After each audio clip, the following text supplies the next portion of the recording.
Welcome back दोस्तों। एक बार फिर स्वागत करता हूं आपका अपने चैनल प्रोफेशनल डिग्री में।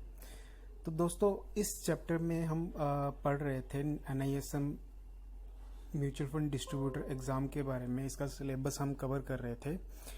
तो अभी तक इसमें हमने जो स्टडी करा है, चैप्टर 1 को हमने कंप्लीट कर लिया है, इन्वेस्टमेंट लैंडस्केप्स को। एंड देयर आफ्टर हम सेकंड चैप्टर को स्टडी कर रहे थे। तो आज इसके बचे हुए सेक्शंस के बारे में पढ़ेंगे और जानेंगे क्या है आगे इस चैप्टर में। तो चैप्टर सेकंड में हमने काफ़ी कुछ पढ़ लिया था। आज हम पढ़ेंगे section 2.2 classification of mutual funds के बारे में। तो शुरू करते हैं दोस्तों। और हाँ दोस्तों, अभी तक आप लोगों ने हमारे इस चैनल को सब्सक्राइब नहीं करा तो आप सब्सक्राइब कर लीजिएगा, ताकि नए वीडियोस आपको इजीली अवेलेबल हो पाए और उनकी नोटिफिकेशन भी मिल जाए अगर आप बेल बटन को प्रेस करते हैं। तो स्टार्ट करते हैं दोस्तों। Classification of mutual fund. Mutual fund can be classified in multiple ways. Funds can be classified based on the investment objective as discussed earlier. We have different types of mutual fund schemes: growth fund, income fund, and liquid fund. The name of categories suggests the investment objective of the scheme.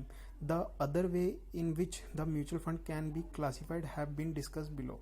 तो दोस्तों, classification of mutual funds में क्या है कि यहाँ पे mutual funds की category wise एक डिस्क्रिप्शन दी जाएगी आपको। यहाँ अलग अलग जिन टाइप के म्यूचुअल फंड्स रहते हैं, फॉर एग्जांपल यहाँ पे जैसे बताया वो ग्रोथ फंड रहते हैं, इनकम फंड रहते हैं, लिक्विड फंड रहते हैं, और हर एक स्कीम का डिफरेंट ऑब्जेक्टिव रहता है, या हम यूँ कह सकते हैं कि डिफरेंट गोल रहता है। बिकॉज हर इन्वेस्टर की नीड डिफरेंट है, टाइम फ्रेम डिफरेंट है, तो उसी के अकॉर्डिंगली म्यूचुअल फंड्स भी डिफरेंट हैं, उनकी अलग कैटेगरीज हैं। तो सेक्शन 2.2 में हम पढ़ेंगे point 1 by the structure of the fund. तो स्ट्रक्चर ऑफ फंड में क्या है? Mutual fund schemes are structured differently. Some schemes are open for purchase and repurchase on a perpetual basis. तो म्यूचुअल फंड्स जो है अलग तरीके से स्ट्रक्चर्ड किए गए हैं, ठीक है, जिसमें कुछ स्कीम्स जो ओपन एंडेड स्कीम्स जिन्हें हम बोलते हैं, वो परचेज रीपरचेज के लिए ओपन रहती हैं हमेशा, जब तक वो फंड रहेगा. Once the scheme is launched, the scheme remains open for transaction, and hence the name of the category of scheme is open-ended fund. On the other hand, some schemes have a fixed maturity date. This means that these schemes are structured to operate for a fixed period till the maturity date and cease to exist thereafter. Since the closure of the scheme is pre-decided, such schemes are known as close-ended schemes. Apart from these two schemes, there are a couple of other variants which would be discussed later. तो दूसरी schemes जो रहती हैं उनमें एक time period रहता है, जिस टाइम के लिए पैसा या इन्वेस्टमेंट या फिर फंड्स को लॉक इन कर दिया जाता है। उस टाइम फ्रेम के अंदर कोई भी किसी भी तरीके से पैसा विड्रॉ नहीं कर सकता, और उन स्कीम्स का पर्टिकुलर एक टाइम पीरियड रहता है जिन टाइम फ्रेम्स के अंदर इन्वेस्टर इन्वेस्ट कर सकते हैं, और जो भी इनका मेच्योरिटी टाइम या मेच्योरिटी डेट रहती है उस टाइम से पहले आप यहाँ इस स्कीम से एग्जिट नहीं कर सकते। फॉर एग्जांपल के लिए मैं बात कर देता हूँ mutual fund ELSS scheme, equity linked saving scheme.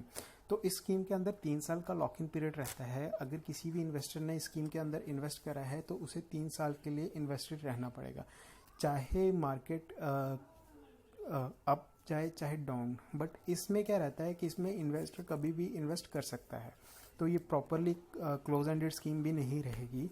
कुछ फिक्स मेच्योरिटी प्लान्स आते हैं जिनका 3 इयर्स का लॉक इन पीरियड रहता है या 5 इयर्स का लॉक इन पीरियड रहता है। उन स्कीम्स में ना तो इन्वेस्टर इन्वेस्ट कर सकता है दोबारा से, ना रीपरचेज कर सकता है, और ना ही उसमें से एग्जिट कर सकता है। तो ओपन एंडेड फंड्स के बारे में हमने पढ़ा, तो थोड़ी सी यहाँ पे डिस्क्रिप्शन पढ़ लेते हैं इनकी। Open ended funds allow the investor to enter और exit any time after the NFO. Investor can buy additional units in the same any time after the scheme opens for one going transaction. Prospective investor can also buy units at any time. The existing investor can redeem their investments, that is, they can sell the unit back to the scheme to get their money back. तो open ended schemes का यही रहता है कि कभी भी investor उसमें invest कर सकता है, एनी टाइम वो उस इन्वेस्टमेंट से एग्जिट कर सकता है. अल्सो सम यूनिट होल्डर्स में exit from the scheme Holi और partly.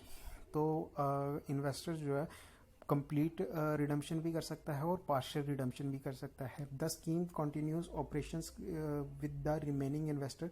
The scheme does not have any kind of time frame in which it is to be close.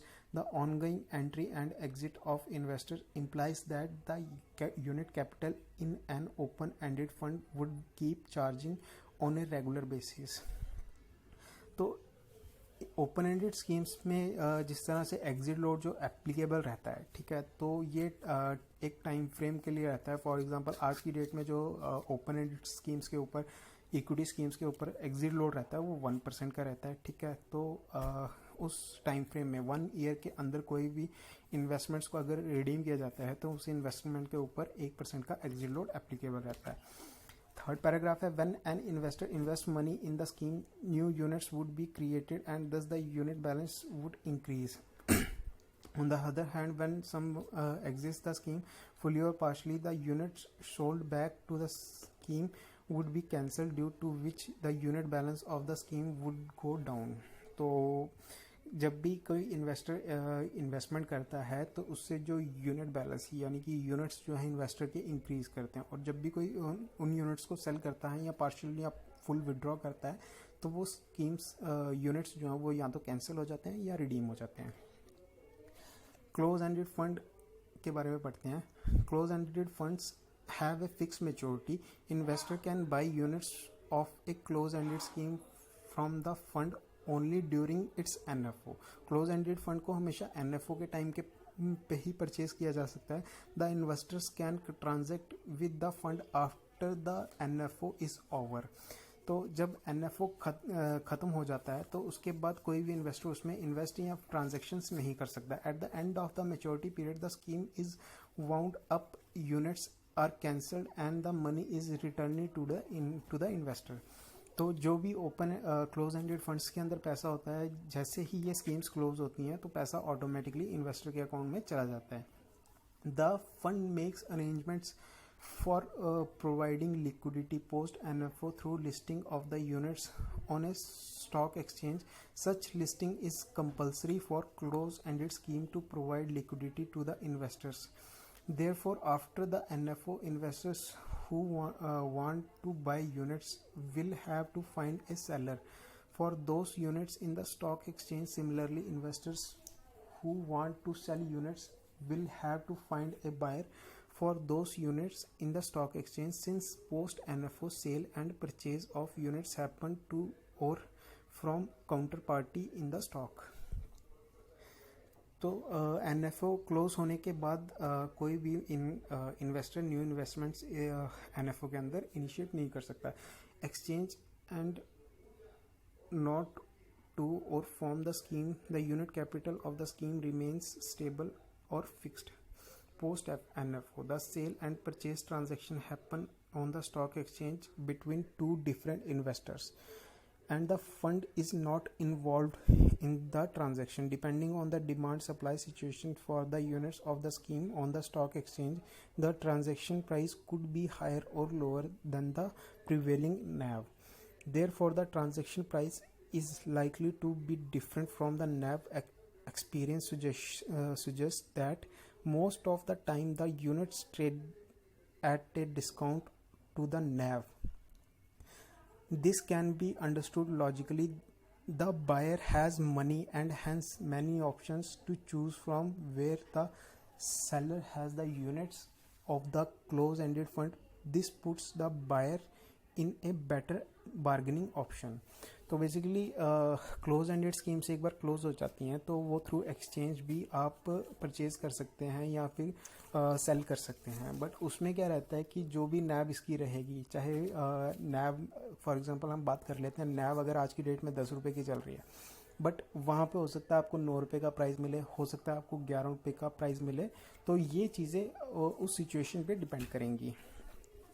And एक हम स्टडी करेंगे इंटरवल फंड के बारे में. इंटरवल फंड ऑलमोस्ट ये दोनों का मिक्सचर हम कह सकते हैं, open ended schemes and close ended schemes का। तो इंटरवल फंड्स के अंदर क्या रहता है कि एक बार एनएफओ आता है इसका, उस टाइम पे तो हम परचेज कर ही सकते हैं, बट साल के अंदर 2 बार इसकी इंटरवल्स आती हैं जहाँ पे हम दोबारा से इसमें रीपरचेज या इसको सेल आउट कर सकते हैं। तो थोड़ा इसके बारे में पढ़ते हैं। Combined features of both open ended and close ended schemes, they are largely close ended but become open-ended at a pre-specified interval. For sustenance, an interval scheme might become open-ended between January 1st to 15 and July 1st to 15 each year. तो 2 बार ये साल में open होती है। The benefit of the investor is that unlike in a purely close-ended scheme, they are not completely dependent on the stock exchange to be able to buy or sell units of the interval fund. However, to provide liquidity to the investor between these intervals, the units must be compulsorily listed on stock exchanges to allow investors an exit route. The periods when an interval scheme become open-ended are called transaction periods. The period between the close of a transaction period and the opening of the next transaction period is called interval period. Minimum duration of transaction period is 2 days and maximum duration of interval period is 15 days. On redemption or repurchase of units is allowed except during the specified transaction period, during which both subscriptions and redemptions may be made to and from the scheme. While the unit of close-ended and interval fund are listed on the stock exchange, the liquidity in these units may be poor. At the same time, even when the trade happens, the actual price may be at a discount to the NAV. This happens because of the demand-supply situation for the units of the schemes, as discussed earlier. The exchange traded fund are an innovation that addresses this liquidity issue. The market price also track the NAV very closely. तो इसी के साथ साथ दोस्तों ये section 2.2.1 यहाँ पे finish होता है। नेक्स्ट वीडियो में हम जानेंगे section 2.2.2 by the management of the portfolio. And साथ ही दोस्तों अगर आपने अभी तक चैनल को सब्सक्राइब नहीं किया तो प्लीज़ सब्सक्राइब कर लीजिएगा एंड बेल नोटिफिकेशन बटन को ज़रूर प्रेस करिएगा ताकि अगले आने वाली वीडियो को नोटिफिकेशन आपको ईजिली मिल जाए। और अगर ये वीडियो आपको अच्छा लगा हो प्लीज़ लाइक करिएगा, शेयर करिएगा। थैंक यू दोस्तों।